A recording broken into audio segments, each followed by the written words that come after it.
Wow, that went live fast today. It's been kind of laggy the past few days. So took us by surprise there, video folks. Sorry about that. I'm not even We're not dressed. ready. I'm not even.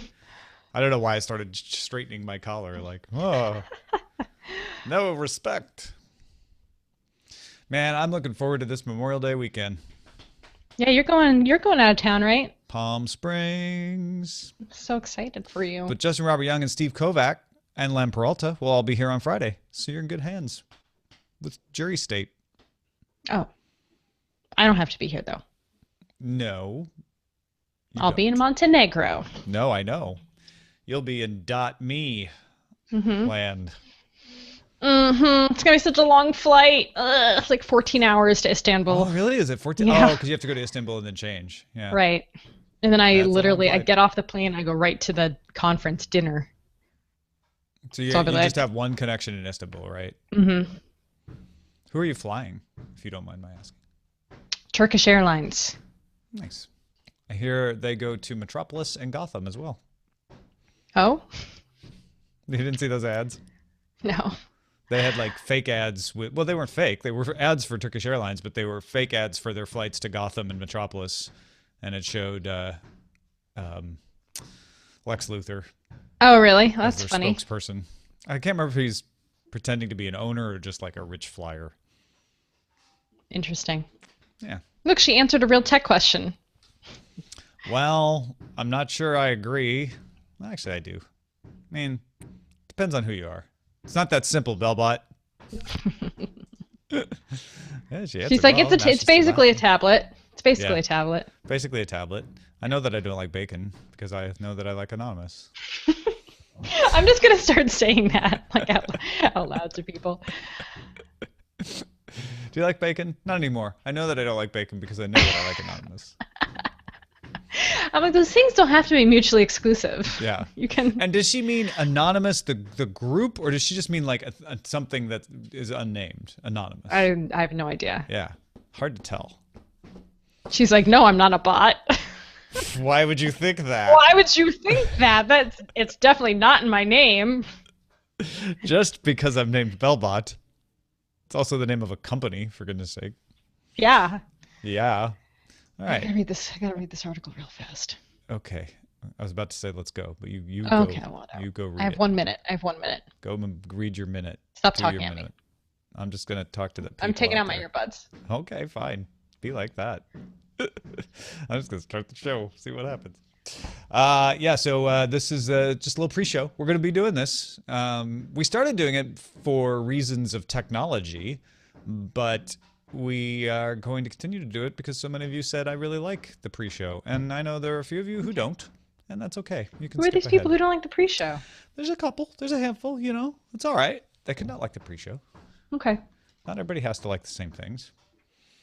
Now I'm ready. All right, let's do this. Here we go. Do you struggle to get everything you plan all done in 1 week? Do you sometimes wish you had an extra couple of hours? Or maybe another day? We here at the Daily Tech News Show think the same. And with your help, we can add an extra day to your week. dailytechnewsshow.com/support. With your help. Day 6, coming soon. This is the Daily Tech News for Monday, May 23rd, 2016. I'm Tom Merritt. May 22nd would be day 6 with Peter Wells. That was in the feed yesterday for the audio folks. Veronica Belmont alongside on a Monday. How are you, Ms. Belmont? I am fantastic. Thank you for asking. Always a pleasure to ask you how you're doing and to know that it's probably going to be fantastic. And I'm really glad it still is. It's a new week. It's a new start. Anything is possible, Tom. Gonna break into song. Keep Yeah. going. We're going to talk about self-driving cars. I'm going to compare them to horseless carriages because I think there are some real similarities in how people are approaching them. We got a new study out of the University of Michigan. Basically says nobody wants those. Nobody wants self-driving cars. Why are all these companies making self-driving cars? But first, let's talk about the headlines. A Friday update to the DRM on Oculus Rift games added a check to see if a Rift itself was connected before launching the game. This broke the software called Revive, which translates Oculus runtime functions to open VR calls, allowing games to be played on other headsets, say like the HTC Vive, without undermining the DRM. So the way it used to work was plug in your Vive, use Revive, you could play the Oculus games, but they were still DRM, so you still had to buy them, they still had to validate.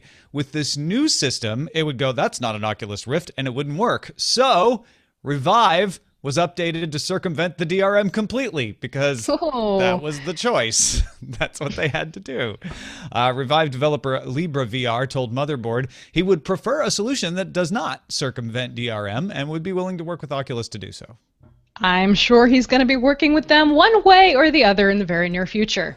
Yeah, you think they're just going to come in and say, "Hey, LibraVR, Palmer Luckey has said he doesn't mind people modding to use the games on other platforms, but he also, Oculus has said, we're not trying to undermine anything. We just make code changes, and we're not supporting things like Revive, so it may break them. But it might be a good idea to work with LibraVR, to be honest. I think working with them is probably the best option because, you don't want something that potentially affects the way your product works and doesn't give the optimal experience. And so if something like breaking the DRM has other ramifications for the software or the hardware in the near future, then that could be problematic for Oculus, obviously. And they don't want someone stepping in and being able to do that. And there's someone in the chat saying, is the DRM purely to make the game work with a particular set of hardware? No. The DRM just says, are you sure you paid for this? There was another update that was saying, and we're also going to check and make sure an Oculus Rift is connected. And that's what made LibraVR say, well, now I have to go around the DRM because it's the only way to get around the check. Google will launch a research project called Magenta on June 1st that will explore the use of deep learning to create art and make models for the open source AI platform TensorFlow. The project will start with music and then move to video and other visual arts. Douglas Eck, a researcher on the project, spoke about it at MoogFest and said they may make a Magenta app where you can enjoy the AI art and give your thoughts on it. Yeah, it's an interesting article on the Next Web, too. I think it was Massey who wrote it, saying it's not really creative if a machine is making it. I don't know that that matters, but it will bring up a lot of very interesting discussions about what is music. Like if an algorithm can produce music, even if we like it, is that really being creative or not? This is fascinating. Does creativeness come from emotion? Is it tied to that in some kind of intrinsic way that is affected when it's artificial intelligence? Yeah, a lot of interesting discussions to be had on this in the near future. There's probably already been a lot of interesting discussions on this that we haven't read yet. My guess is that the first music to come out of this will start to sound like, oh, that's from Project Magenta. Like it will have a signature that you'll be able to identify. But it would be interesting if there was a musical Turing test that this could pass, where you were played a piece of music and you couldn't tell whether it was produced by Magenta or not. Well, especially with electronic music where it's so precise, it would be very difficult to tell the difference between a machine making it versus a human programming it. So, yeah. TechCrunch reports Facebook Live is adding a feature when you fast forward a video that lets you skip right to the part with the most volume of reaction. They'll actually put a little graph of how much reaction was happening during the live stream over the progress bar. That option is rolling out to some users starting now, and then you'll just go like, oh, I want to just get to the interesting part. There's where everybody started reacting. Take me right to there. Facebook also added the continuous live video API. Those streams that take advantage will not be able to save video for replay. Previous limit was 90 minutes, but now if you want a puppy cam that just goes all week long, you can. Oh, finally. Finally, this is really cool stuff because these are features that, like, for example, on Snapchat you don't really have, on a lot of different video streaming services you don't have. You don't know when people are getting the most. I'm sorry, not Snapchat. I'm thinking of Periscope, where you're able to have live reactions to things. You don't get to see when those are happening unless you go back and kind of eyeball it during the playback from the user standpoint. So this is really cool for creators, I think, to be able to see what kinds of reactions they're getting based on the content they're creating. Yeah, And I've always liked things like when SoundCloud, and they mention it in this TechCrunch article, the SoundCloud that does the waveform, so you can see what different part of the song you might want to skip into, or with a podcast, you can tell when maybe the conversation's getting heated. So another way to utilize that. And this is why it's good to have competition, not just have one Periscope, one Meerkat, one Facebook Live. You get different takes on things and different features. It's great. Mm-hmm. What about happened Friday evening, Veronica? Oh, I thought I read that one because I had so much to say about it. Friday evening at a fan event, J.J. Abrams said that Star Trek Into Darkness director Justin Lin was outraged that Paramount and CBS were suing the makers of the fan film Axanar. Lin pushed the studio, and according to Abrams, the lawsuit will be stopped, quote, within the next few weeks. CBS and Paramount told BuzzFeed reporter Adam Berry that the studios were in settlement talks. Axanar's executive producer, Alec Peters, said new fan film guidelines will be handed down in the next few days.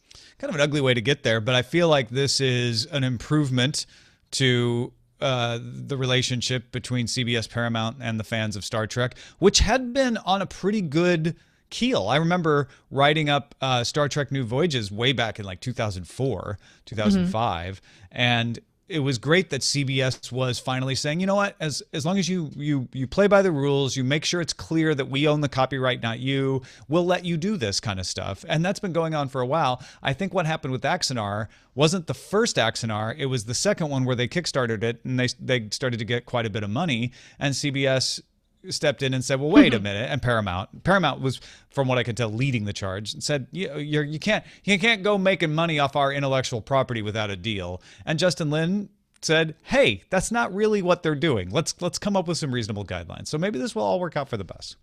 I hope so. I think it's pretty cool that they were able to step in and voice their opinion about it and have it affect some kind of change. Yeah, absolutely. The interesting part of this that we covered on Current Geek was the idea that they were trying to claim a copyright on the Klingon language. That's right. And a lot of fans who have developed the Klingon language said, well, you can trademark words and you can copyright certain texts, but you can't claim a copyright on an entire language. Like that's just not the way the law works. So we will not get that landmark decision, however, if they settle this out of court. I want, that is a kind of cool discussion. Can you? I mean, why can't you? If it's made for an IP, like, does anybody own? Does David J. Peterson own Dothraki or Valyrian? Yeah. Or because he wrote the language. The way copyright law is supposed to work is you can't copyright a system. That would be a patent, and language has got prior art all over the place because we've been speaking for thousands of years. So you can't really patent a language. So you can only say, well, these Klingon words belong to us, but if someone else creates a grammar and a syntax, etc., just speaking a language, same way you can't copyright Blueberry for all instances. You could say, well, I'm going to use the name Blueberry for my phone, and that's it. And they'll be like, fine, for phones, you can trademark the name Blueberry. It's interesting. Okay, so they could trademark words in the language, but you can't copyright them, and you can't prevent other people from using that word in a trademark if it's not in the same instance, right? Well, or yeah, exactly.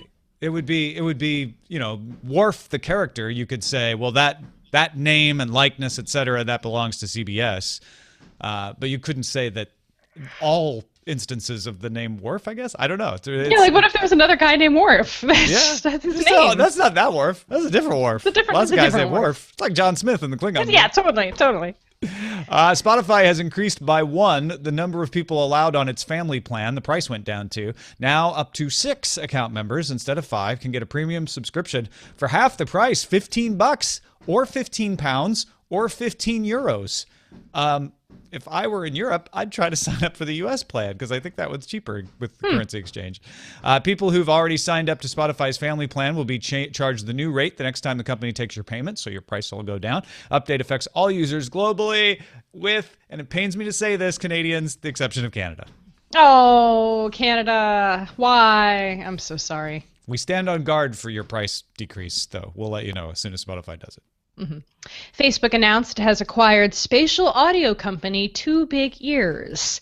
Two Big Ears' spatial workstation will be rebranded as the free Facebook 360 spatial workstation. Facebook is making authoring tools and the encoder and rendering engine for cinematic VR and 360 video available for free. The audio toolkit will continue to be platform and device agnostic, and support for Windows is apparently still on the way. Yeah, and they're going to be integrating it with Oculus and doing all kinds of other cool stuff.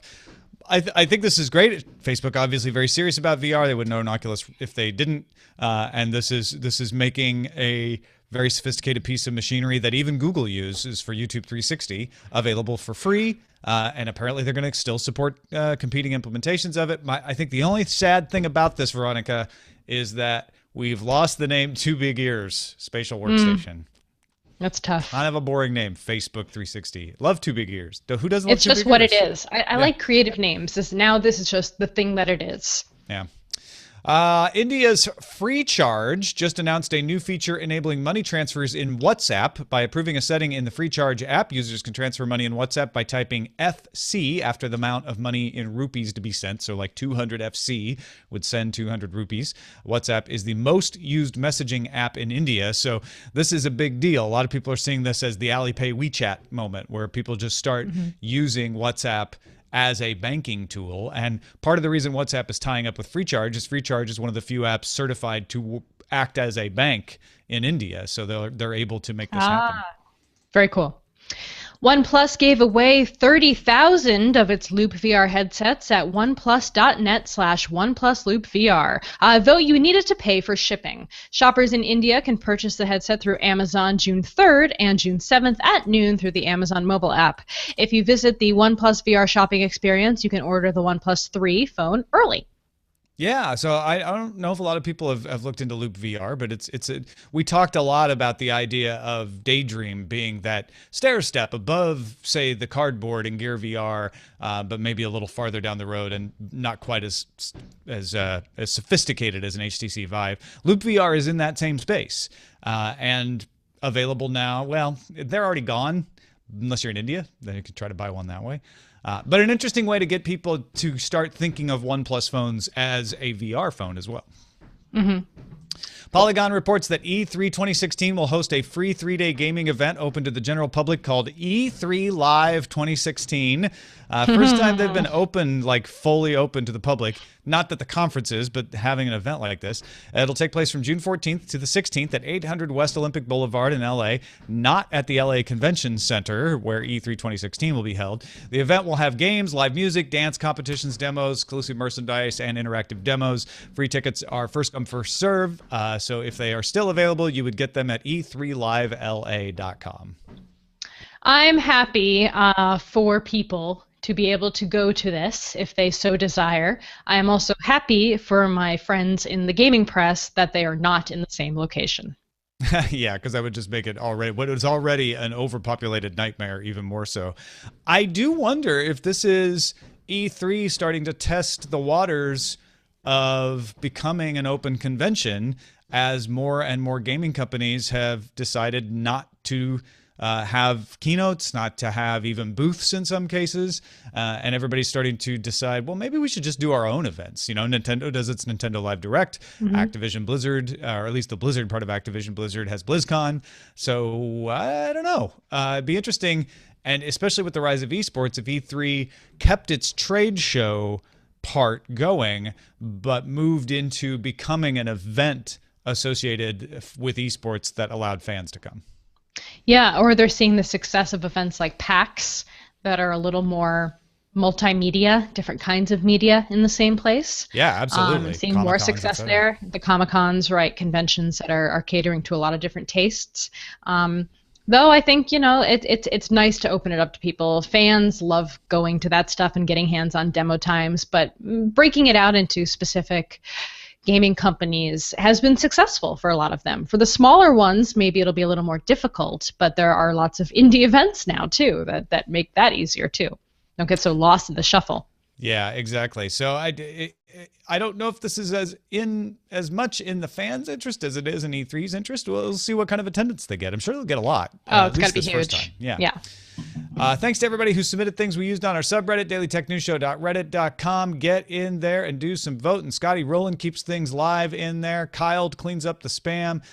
We've got Seb Gons, TG Stellar, and Jack Shid all doing moderator stuff as well. And SP Sheridan, Flobama, DM Max, TM204 all had submissions on there that are worth reading. Get over there and do some voting, folks. Helps us put the show together. dailytechnewsshow.reddit.com. That is a look at the headlines. So the University of Michigan put out a survey in the United States asking people, would you prefer no self-driving, partial self-driving, or complete self-driving in your car? 46% preferred no self-driving. They said, no, I don't want my car to do anything on its own. I want to be in control.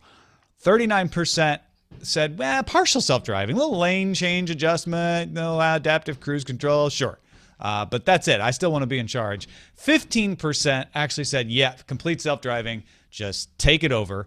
Even those people still want a steering wheel. 95% of those surveyed wanted a steering wheel plus gas and brake pedals. And we've got some numbers from the AAA survey that came out back in March to flesh these attitudes out. But what is this? 85% basically saying, I do not want a completely self-driving car. And I don't find that very surprising. I think actually 15% with complete self-driving is a good amount. I think for considering the amount of self-driving, well, I see your face, and I know that 15% is a small percent in terms of 100%. Well, yeah, I was just going to ask you, like, how is that a good amount? It would seem like if I were somebody making a self-driving car, I'd worry about that. Well, it's so early. It is the extreme early stages right now, and we barely have self-driving cars going around as it is. I mean, this is not something that the general population has ever seen in their life yet. It's primarily stuck around to the Bay Area or the places out by Carnegie Mellon where they're doing that testing. If they're even in public roads yet, I think they're still maintained on the test track there. So most people don't have any experience with these whatsoever. So 15% saying that they're comfortable with a complete self-driving automobile is, I think, kind of encouraging, because I don't think we're even going to get to complete self-driving for a very long time. I think go ahead.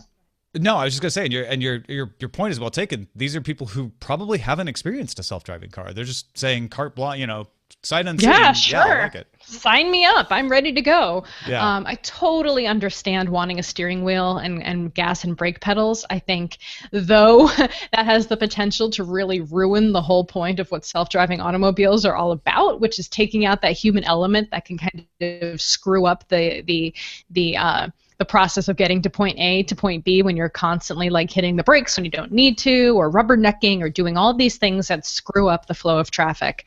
But you want to have that assurance that if something does go horribly wrong, you have a modicum of control. And I think that's going to put a lot of people's fears to rest. But at the same time, I don't know if a lot of the self-driving cars that people are working on right now even are factoring that in yet. I don't remember. The Google cars do right now. They still have a wheel and brake pedals. The ones out on the street are required to. That's regulation. But Google has tested some that didn't have any kind of steering wheel in them. And I think you nailed it. It's all about fear. According to that AAA survey that was done in March, the Automobile Association survey, 3 out of 4 people are afraid to ride in a self-driving car. Only 20% trust the car to drive itself. 84%, here's the kicker, 84% trust their driving skills more than technology. Now, they're wrong. Everybody thinks they're the exception. So let's just all agree that you, the dear listener, are obviously the exception. You're an excellent driver, except nobody is. Everybody overestimates their ability to drive. But let's just say you're the excellent driver. Everyone else, 84% of those people can't be right that they are better than technology, or we wouldn't have the horrible situation on the roads that we have, right? Yeah, I mean, I twice in the past week, I saw someone at the same traffic stop as I am blow through a stop sign, and at one point almost hit my car. And it's just like, people aren't paying attention. I feel at least a little more comfortable that robot cars will be paying a little more attention and be able to know, even if they're tired or hungover or whatever, they're going to be paying attention to where those stop signs are. And humans can't say that. Humans can say, I'm a super safe driver. But at the end of the day, I consider myself a super safe driver. I think I'm a great driver. And yet, there have been times where I've just not noticed that there was a stop sign there, or not seen the person in the crosswalk. Haven't killed anyone, thank God, but it's really only, when you look at the sheer number of auto accidents per day and the number of people who are killed in automobiles every single day, it's staggering. And a lot of those are just because of obviously human error on the part of themselves or other drivers. And there's even as someone in the chat said, if there were 20% fewer human drivers out there, that would be a significant number of lives saved. Well, and I think that's what has to happen. Is this has to be a slow process. The one more stat that I want to mention from the Automobile Association survey is that drivers who own vehicles equipped with semi-autonomous features, things like adaptive cruise control or automatic emergency braking, on average are 75% more likely to trust self-driving cars than those that do not. So it's all about getting people familiar with it. I think, yes, the first 10 years of self-driving cars should have brakes and steering wheels in them until we get to the point that people are starting to complain that having brakes and steering wheels is irresponsible because it allows the humans to take over and do stupid things that the self-driving cars wouldn't. Once we're in that mindset, then you could take them out. But I think you need to have them in there for people to feel comfortable in them. And also, the technology is still being proven as well. It's not going to be 100% solid. So there may be some legitimate safety reasons to have them in there as well. Absolutely. Though, yeah, I also agree. At some point, people are going to be like, oh, this wheel and brakes are just really limiting my ability to stretch out and take a nap while I'm trying to get to work in the morning. Like, what? Oh, this is so uncomfortable. Did you see the Huffington Post story about that crazy guy who took over from his self-driving car and caused an accident? They ought to get rid of those steering wheels. There ought to be a law. What an idiot. Yeah. I did a lot of looking around to try to find a killer quote from the 1890s or 1900s about horseless carriages.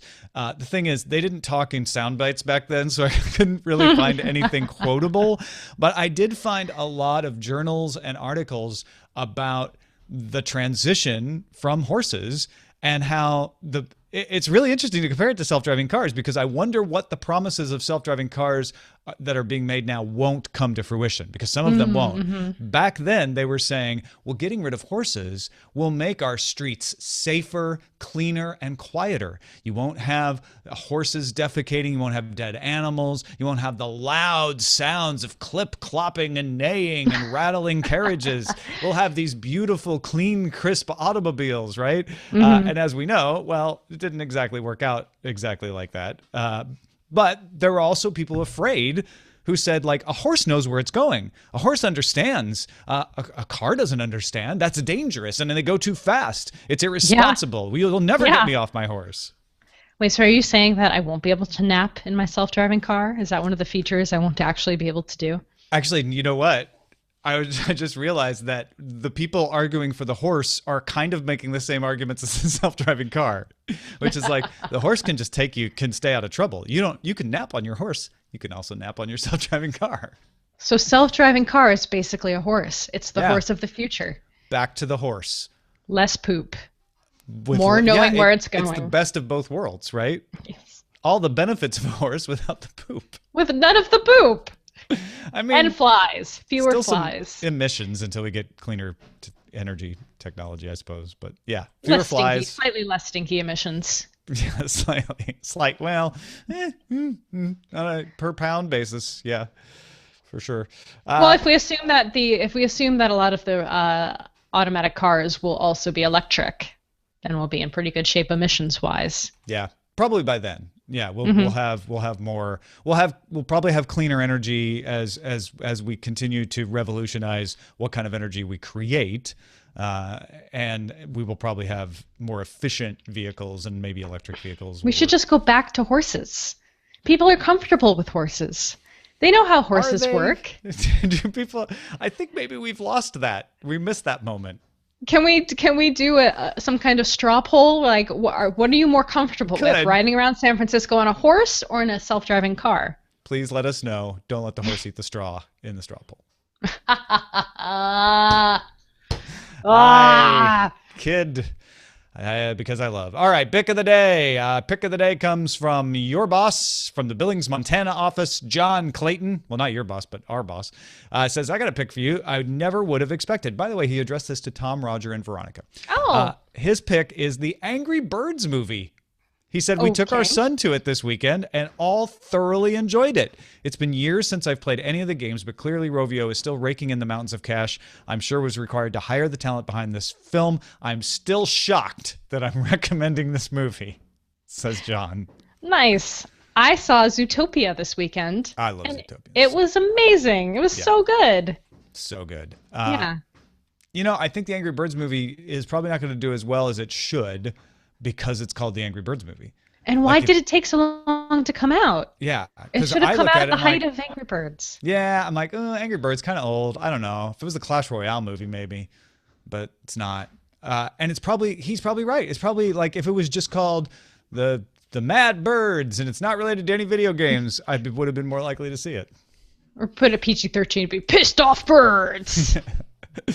Send your picks to us, folks. Keep them coming. Feedback at dailytechnewsshow.com. You can find more picks at dailytechnewsshow.com/picks. Maker Faire was this weekend down in your neck of the woods there in the Bay Area. And Carl Heath came all the way from Scandinavia to attend Maker Faire and let us know what he found there. This weekend was the world's largest Maker Faire, and it took place in San Mateo, California. 120,000 people attending over 2 days.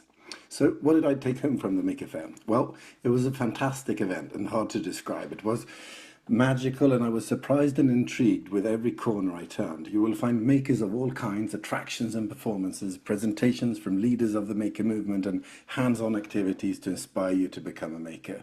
It's a great mix of a science fair, hacker event, county fair, and it's a warm and open environment with people willing to share their experiences. It's a gathering of all ages of tech enthusiasts, crafters, educators, tinkerers, food artisans, authors, artists, students, and many more. And all of these makers come to the Maker Faire to show what they've made and to share what they've learned. And the combination of these ingenious makers and innovative technologies such as Arduino microcontrollers, Raspberry Pis, 3D printers, and all kinds of things really drive and shift innovation in things like manufacturing, engineering, industrial design, and education. And in all of this, the Maker Faire is really one of the most important meeting places for these peoples and practices. So should you go? Absolutely. If there's a Maker Faire in your area, try it out. I bet you won't be disappointed. Check out Carl's podcast as well, if you speak his language. It's Maker Skolapaden. I'm probably not pronouncing that anywhere close to right, but he works with ICT, and he had a great time there. So thank you, Carl, for the update. I should have gone down. I didn't make it this year. I should have come up. I didn't make it. We didn't make the Maker Faire, but it looked amazing. It just keeps getting bigger every year with cooler and cooler stuff. Regarding the modular smartphone, Michael said, I can see a smartphone built for a warehouse worker with a scanning module to run orders, a sign here module for parcel and delivery services that can be replaced and doesn't wear out to the point your signature is a single curved line. I can see a module for a medical environment that can test pulse oxygen, blood sugar, etc. I see a module that acts as a second factor token for logging into critical business systems, and I can see a module with a breakout that probes that interact with software on the smartphone to assist a field technician, a module with a FLIR and IR imaging sensor for a security guard. Now base that on the fact you can combine these almost limited ways, and the limit is your imagination. So yeah, this is all regarding Project Ara and the idea of like, yeah, you've got all these things perhaps already, but you could have all of them on one phone and change them out and make that one phone be all of these things as you need it. Very cool. Do you want me to read the next one? Yeah, go ahead. Okay. Jason works for Alta Devices, but regarding the solar cell certified at 34.5% efficiency has some clarifying facts. Quote, the PR blast claims they broke our record, which is module level. I know this is getting a little into the details, but there are rules associated with how big a panel has to be before it can be considered a module. And as far as we can tell, they didn't break that record. NREL certified our latest 2J record in January, and we announced it last month. Further, we are actually producing our 1J cells, and they're going toward actual products like unmanned aerial vehicles to help them fly all day. As far as we can tell, they didn't break our record. They just got a high-efficiency cell certified, completely different. Thanks for a great show. Now, obviously, because Jason works for the device that holds the record, it is in his interest to defend that record. So I don't really want to wade into the argument about whether it's a record or not, but it was really good clarifying facts about what other cells are doing, especially the ones that he's working on. So thank you, Jason, for writing in. That was awesome. We also had another professional in the field named Kenji writing in. He said, look, I'm hoping to give you some insight that might explain some of the seemingly contradictory statements that a government has reviewed code while the developer of the code simultaneously claims they have not turned over their code. He's like, doesn't seem like that could happen. One of them has to be lying, right? Well, not exactly. Many companies, including Apple and Microsoft, have their products validated to the FIPS 140-2 standard, cryptographic module validation, which is managed by the United States and Canada. FIPS 142 includes code review requirements, so on the surface, it appears that the government receives source code for these products. In actuality, the testing and code reviews are performed by independent accredited testing laboratories, so the government does not receive or look at the code. Depending on the project, code reviews may be performed in person, so the coder never leaves the developer's control. The code never leaves the developer's control outside of a reviewer's memory and notes. Since my experience is specific to the US-Canada program, I don't know if China does something similar, but I want to reemphasize that this is a possible explanation. And so then you'd have to say, well, do we trust third parties to be independent and not share code? And are they actually letting the developer present the code without having to give over the code? But really fascinating look into the fact that, yeah, you can manage a code review where the source code doesn't have to be surrendered. I don't trust anybody. No, trust no one. TNO. It's good policy. But thank you, Kenji. Oh, hey, Tom. We got some results back with 18 total votes so far. Only 33% say they're more comfortable riding around than a horse, and 67% say they're more comfortable riding in a self-driving car. So cars are beating horses right now. All right, that's early returns, folks. Of course, the polls are not closed. Nope. So, is that just on twitter.com/Veronica? Nope. It's in the chat room, but it's a straw poll. It's a straw poll. I will put it in the show notes. All right, strawpoll.me/10294092, and we'll have it in the show notes. There you go. Well, thank you, Veronica Belmont. What are you up to these days besides making straw polls? Well, I'm going to Montenegro this week for the Spark.me conference. So if you're in the Balkans and want to come see me speak, come on over. Join us. Otherwise, still working on botwiki.org and botmakers.org and working on some fun new projects. But yeah, otherwise, Sword and Laser. Oh, hey, we are having a great interview this week. Don't know if it's going to be live yet. It'll definitely be up next week, but we're interviewing the guys from Hardcore Game of Thrones, which is a loving parody of Hardcore History by Dan Carlin, but it's all about Westeros. So we have a link where you can post your questions if you want to check it out and ask the creators some cues. Yeah, go join the Sword and Laser Goodreads group, swordandlaser.com. We'll give you the link, or you can just go to goodreads.com and search for Sword and Laser. Thank you, patrons. We had a day 6 from Peter Wells this week, and we're getting closer to being able to have him do it every week. I find the Australian perspective refreshing myself. I was out for a jog listening to the show, and I was like, wow, this is a really good show. And I was happy that it's part of our show. So get Peter Wells over the line. Help us out, dailytechnewsshow.com/support. And stay tuned after the audio version of the show, or look in the treasure chest for patrons at the $5 level for Tech in Travel from Chris Christensen about real-time translation, and Tech in Trade with Jim Thatcher. Our email address is feedback@dailytechnewsshow.com. You can give us a call, 512-59-DAILY. That's 512-593-2459. Catch the show live Monday through Friday, 4:30 p.m. Eastern at alphageekradio.com and diamondclub.tv. And visit our website, dailytechnewsshow.com. Back tomorrow with Ayaz Akhtar as our guest. Talk to you then. All right. This show is part of the Frog Pants Network. Get more at frogpants.com. Diamond Club hopes you have enjoyed this program. I like that everyone stayed quiet. They're like, no, you haven't finished the show. That's how it goes, right? That's what we're supposed to do. Yeah, those are already in, thanks to Big Jim, those are already actually in the template, which is why I was like, oh, I don't need to play them. And then I was like, oh, but then the video people don't hear them. That's not okay. No horses were harmed in the making of this paste bin. Thank you, Beatmaster. Nice. All right, titles? Yeah, we got Showbot working. Yay. So... Oh, new Showbot? What happened? Showbot.tv is back. Where'd it go? I had to recode it. Yeah. Poopless carriages. Beating the self-driving horse, I think, is my favorite. That's it's wrong, violent. Funny on multiple levels. True. Carriages. Oh, no one put in the horseless or with less poop. But Showbot, I mean, Belbot suggested something. I want to see if it's on here. Oh no, she did a Bang S title suggested? That's amazing. Oh, back to the horse, less poop is my favorite. I don't think it got in. Oh, it's in there. I just voted for it. No, the one she's saying the Belbot title. The one that Belbot did. Can't figure out which one. The self-driving horse is by far the winner so far. We also have Piracy Revived. Does this mean Google owns Magenta? Musical Turing Test. Oculus Pirates. Sounds like a bad B-rated movie. Blame Canada. Well, you can't really blame them. It's more like crap on Canada. There it is. Oh no, they did. It's the second most voted one. 5% minority rules at data miner from Belmont. It got pushed out. No, we got put. That's the one. That's the one you like? No, we can't.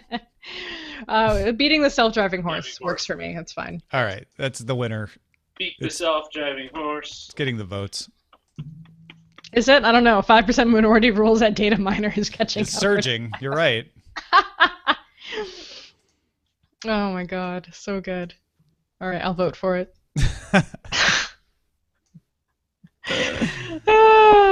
Can I vote for it again? No. Damn. I just want it to be at the top for a second. There. No. Oh, so close. Guys, beating the self-driving horse is going to win. You don't have to worry. Yeah, we already picked it. So. We already picked it. You could safely vote for Belbot. It's not a horse race. Ha! Get it. That would actually be a good name for a racehorse. Beating the self-driving horse in the lead. Oh, they're tied now. One more. There we go. No. Screen capped that. Bum, bum, bum, bum.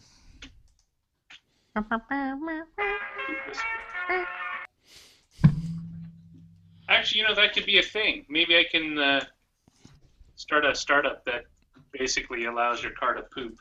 So you can a good old Great thing. idea. For that old-fashioned feel. You may not be carbon neutral, but you can know exactly where your carbon is with our new pooping car. That's right. Collect all that excess pollution and build a house. One of my 4 meetings that canceled on me on Friday Damn. got back to me. Oh. I thought you were saying they canceled you again. No. Hey, sorry about that. Unbelievable.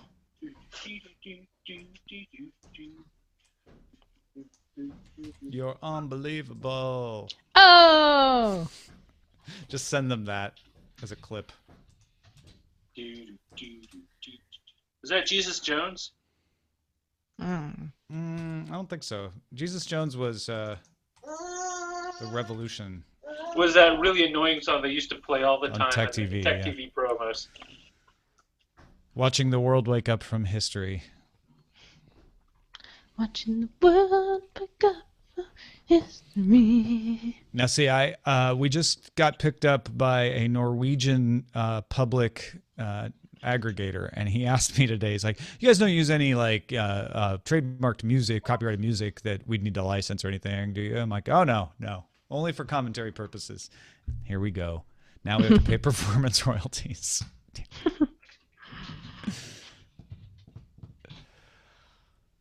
EMF. Thank you, BioCow. Unbelievable was EMF. Nice. What did EMF stand for, though? Electromagnetic frequency?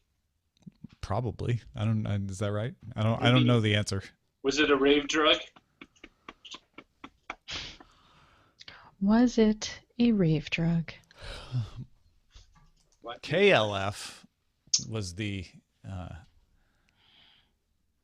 Ancients of Mumu, but I don't remember what KLF stood for. It was also a band. Well, yeah, that's what I'm talking about. Roger got dad brain for a second. I can help it. Perfectly normal. The Time Lords. Oh yeah, they KLF had did the song, the Yeah. the TARDIS. Doctor Who. We used to Stadium play Jams. a lot of BioCal says it stood for Elegant MFers. They EMF. weren't elegant at all, even by 90s standards.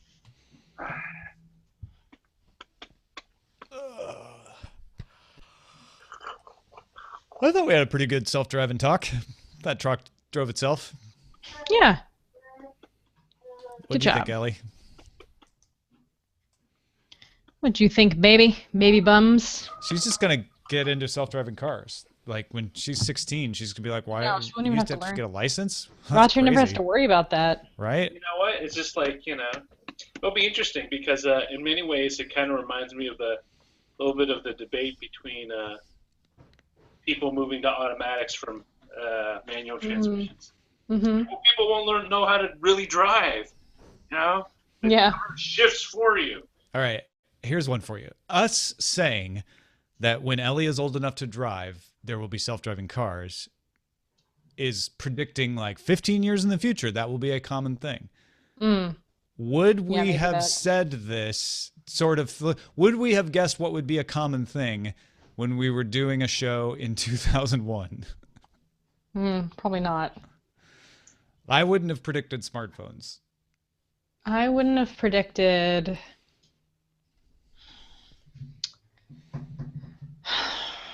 I'm like looking around my office. Like VR, probably would have predicted that. Probably said that was going to be a thing. Oh, see, I would have been like, VR is a crock. It'll never happen. No, I would have. The one thing I would have predicted was internet on planes. It's like, man, this stuff, at some point, you just can't get away from it. You need it all the time, even when you're on a plane. Yeah. Remember, I remember there was Ricochet, the Ricochet broadband service. Oh, yeah, I tested it. Man. Where you plugged in an antenna. I think it might have even been a serial port. Maybe it was USB, though. And it would get DSL speeds over the air from anywhere in San Francisco. Whoa. Amazing. It's unbelievable. It was. It truly was. Like, I would use it. Eileen they gave Eileen one because she worked in news. So she got to try one out. And I would just use it in the house instead of our actual connection. Remember we had those little like MiFis? And like everyone, we were all obsessed with them because we're like, everybody internet had on the those. go. Right. Gotta have the MiFis. Gotta have a hotspot. I still have one, actually. I just bought one when my internet went out because Oh, I that's could get right. LTE Yeah. on it. Mm-hmm. But yeah, they're not nearly as useful as they used to be. Yeah. Although I did end up using it when I came up for the night attack thing. Oh, so wait. So are you coming up again? Are you coming up twice, or are you comboing those two trips into one? Which two trips? Because you initially said you were coming up June 10th. Now are you just coming up the next weekend instead? What? I have on my calendar Tom in Town ? June 10th. No, June 10th. I'm going to Salt Lake City. Oh, fine. I'm coming up to San Francisco June 16th through the 19th. So where are we recording on? So the 16th we're recording earlier in the day? Yeah. Okay. What time? I don't know. 11:30? 11? So should I be? I'll just put 11 in. Yeah, let's say 11. Okay. And then where are you doing that from? I'll be doing that from here. And then I'll be And then hopping you're in the car flying? and driving to San Francisco. You're driving? Yeah, with the dogs. Wow. Okay. And then you're driving? What are you? Libyan? What are you, some kind of driver? And then the 17th, the show will be normal time at the warehouse with Darren and Shannon, etc. And that's just like if you want to come. I might come. We'll see. Yeah. That is not, there's no obligation. I just need to work it out with my babies. Yeah, right. Totally. More the merrier, but I totally understand if people can't make it. But even less is best. Nah. Oh, shoot. How do I do this? Save. That's right. How do I publish my show? How do I do it again? Hey, Veronica, I guess I can ask you after we're off the air. Okay. It's just about dates in July and August. Like, do you know your schedule and all that? Yeah, I'm almost done. Good TV. Hold on, let me finish typing this and then I'll... I want a cake. I want, like, one of those good Manzetti birthday cakes with the real custard instead of the Manzetti? the filling. What's that? Instead So of, like, hungry. I don't know Manzetti. They're out in Pacifica. Oh. That's where I There used was to a go. cake place in the Mission up where I first used to live on Mission and Crescent. That was amazing. There's the one on Mission I go to is DTNS, which is another Italian style bakery. They do really good cakes too. All this talk of cake makes me want to have cake. Well, you already wanted cake, which brought up the Yes. topic of cake, so that makes sense. I wonder if there can be a savory cake. I feel like that's a thing, right? That's got to be a thing. Sure. You can have like Meat cake? Well, no, I mean like it would still have like It's called meatloaf, Roger. no. Cake isn't just a shape, all right? He's so mad now. He's so mad. How am I mad? What are you even thinking? Why would you even say that? What have you done? He's gonna rant and rant. I'm not gonna rant. I'm just saying you use like angel food or devil's food, but then the filling instead of cream or custard would be like I don't know, ground beef, cheese, or something. I feel like that is a thing. I know, but I can't think of it. Yeah. Is it like a compote? Send us an email. Well, now I'm hungry. All right. Well, we're all hungry, so we're all leaving. Goodbye, everyone. Okay. Thanks for watching. We'll talk to you Goodbye. tomorrow. Farewell. Get out of Later. here. Go eat something. You're starving. You're too thin.